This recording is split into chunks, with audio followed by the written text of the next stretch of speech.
গাছেদের জ্বর হলে সারা রাত জেগে বসে থাকে একাদশী চাঁদ।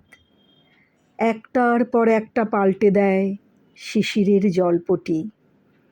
বার কয়েক খোঁজ নিয়ে গেছে পশ্চিমের শুকতারা। কি গো, তাপ নামলো একটু? পূব আকাশে মেঘের পর্দা সরিয়ে জানালার শার্সি দিয়ে উকি দেয় নরম রোদ। চাঁদের চোখ জুড়ে তখন রাত জাগা ঘুম। আমি এবার আসি, গাছকে একটু দেখো। ও বড় সবুজ, ও বড় অবুজ। যেতে যেতে চাঁদ বলে যায় সূর্যকে। এভাবেই পৃথিবীর সব দায়ভার হাত বদল হয়।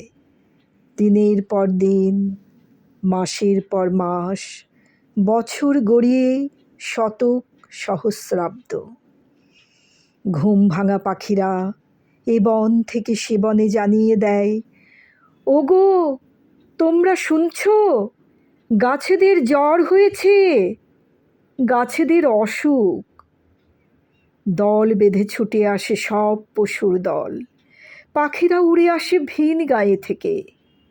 আর ছুটে আসে সব প্রজাপতি, কীট, অনামী পতঙ্গ আর জোনাকির দল।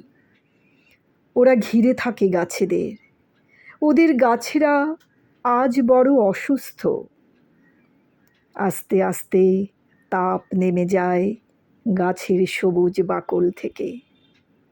পাখিরা আবার পৃথিবীকে জানিয়ে দেয়, গাছ ভালো হয়ে গেছে, গাছ ভালো হয়ে গেছে।